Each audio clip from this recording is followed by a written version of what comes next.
RAD goes digital. The Revenue Appeals Division RAD is an independent entity mandated to hear and conclude appeals by taxpayers who disagree with the decision of a revenue commissioner in relation to their tax liability, custom valuation, and audit assessments. Hello, I'm Daniel Pasley and welcome to Finance Matters. In today's episode, I'll be speaking to Deputy Commissioner of the RAD, Ms. Andrea Kelly, about how RAD is utilizing technology to improve its service delivery.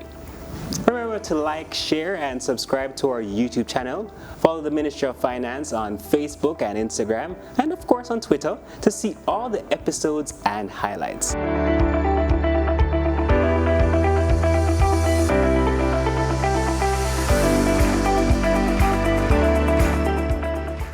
Ms. Kelly, thank you for coming on the program. Thanks for having me, Daniel. And when we talk about the Revenue Appeals Division, what is its mandate? The mandate of the Revenue Appeals Division is to hear appeals by taxpayers who are aggrieved with any decision of the revenue commissioners. And these revenue commissioners are the Commissioner General of the Tax Administration Jamaica, the Commissioner of Jamaica Customs Agency, and also the Commissioner of the National Land Agency. These taxpayers, they may have firstly done what we call an objection with these revenue commissioners, and they would have handed down a decision to them, and they now further disagree with that decision, so they can take their matters to the RAD. And it's a very cost-effective means of doing it, right? Yes, it is. It's not costly to a taxpayer, only if they would want to have a representative like an accountant or an attorney, but they don't have to if they don't want to. Now, how does the RAD utilize technology to improve its service delivery? All right, Daniel, we recognize that we needed a better system, because our system was partly manual and partly computerized. The computerized aspect of our system was just a tracking system for us to just track the number of appeals that would have come within the RAD. We needed a much better system to help us to make timely management decisions. And so with the help of the International Finance Corporation, which is associated with the World Bank, we re-engineered our process first. Re-engineer our process means we remove those parts of our process that wouldn't have added value to our process, so that it would have shortened the timeline to process appeals.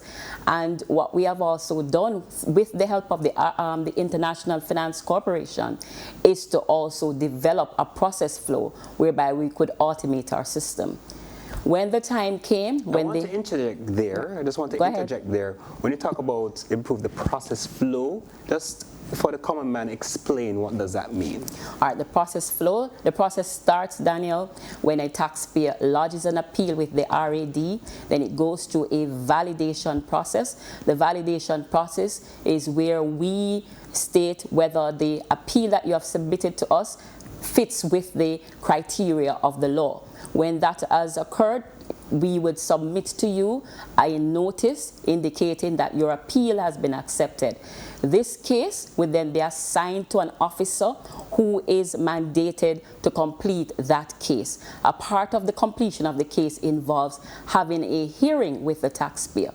Right, so every appeal that comes within the RAD, we have to have a hearing. The taxpayer must be afforded this hearing, whereby they can submit to us their case by telling us why is it that they are aggrieved with this decision, and to submit to us any evidence to support that appeal.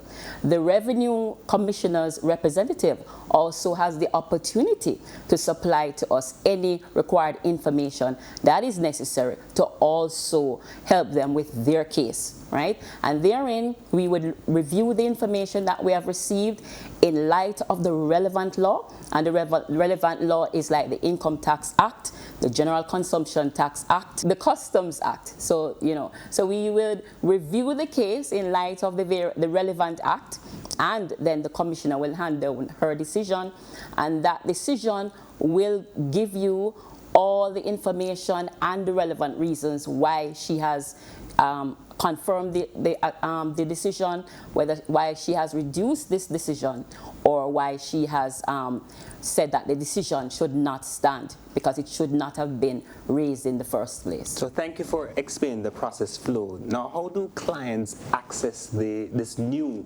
automated system?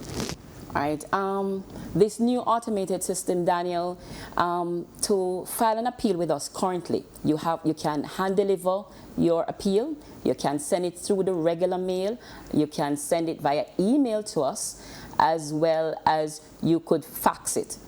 But with the current embarkment that we have gone on to further upgrade our system is where taxpayers now can submit their appeal cases via our web portal.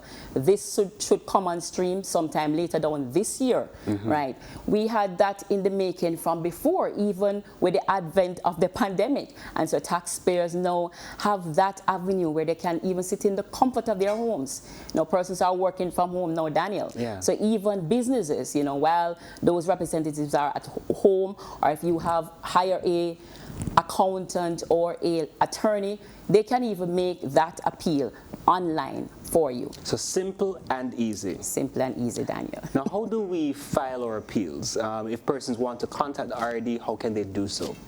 Our persons, I just specified the methods that you could file your appeals with, but they can contact us via telephone. Our numbers are 932-4993 or 4994, or you can come in person. We are on the first floor of the Office Center building, and that's 12 Ocean Boulevard in Kingston.